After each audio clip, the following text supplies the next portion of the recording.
सम्भाषणसन्देशसंस्कृतमासपत्रिकायां प्रकाशितानां बालकथानां ध्वनिप्रसारणम् इदं बालमोदिनी इति। पूर्वं दण्डकारण्ये कस्यचित् ऋषेः विशालः आश्रमः आसीत्। सः ऋषिः सांसारिकसुखानि परित्यज्य लोकहितकामनया तपः आचरति स्म।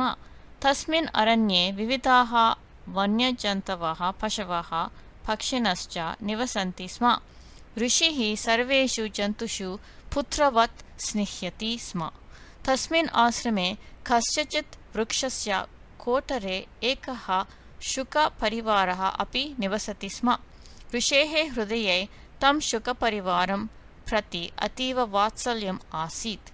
एकदा सहसा ऋषिः चिन्तितवान् यत् कदाचित् एते शुकाः कस्यचित् व्याधस्य जाले प्रतिबद्धाः भवेयुः इति। तादृशकल्पनया एव सः व्यथितः अभवत्।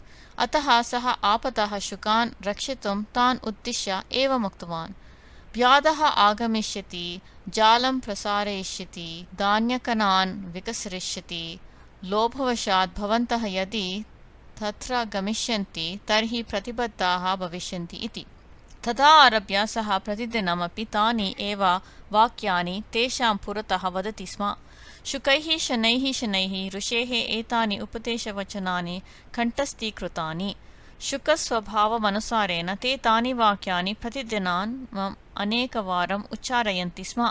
तत् श्रुत्वा ऋषिः प्रसन्नः जातः।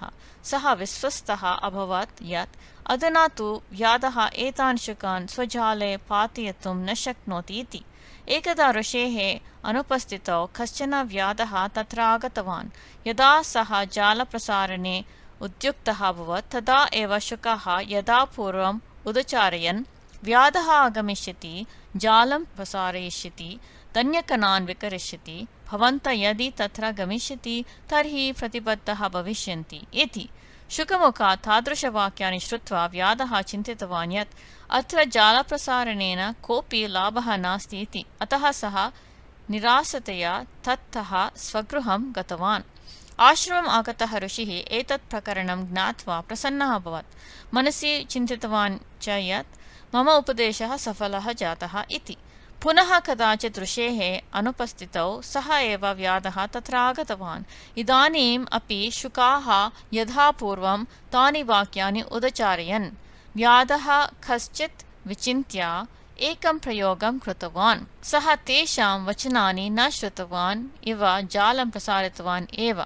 अहो आश्चर्यम्! अधुना तु शुकाः तानि वचनानि उच्चारयन्तः अपि जाले निपतिताः एव। व्याधः अतीव सन्तुष्टः अभवत्। तदा एव ऋषिः तत्र समागतः। सः शुकानां मूर्खानां ज्ञात्वा दुःखितः अभवत्। सः व्याधः प्रतिबोध्य तान् शुकान् जालात् विमुक्तान् कारितवान्। उपदेशमपि कृतवान् यत् कस्यचिदपि उपदेशस्य कण्ठस्थीकरणे न किमपि प्रयोजनम्, अपि तु तस्मिन् निहितं तथ्यं सम्यक् विचारणीयं भवति। ये तत् न कुर्वन्ति ते पुनः पुनः सङ्कटे पतन्ति, कष्टानि च अनुभवन्ति इति।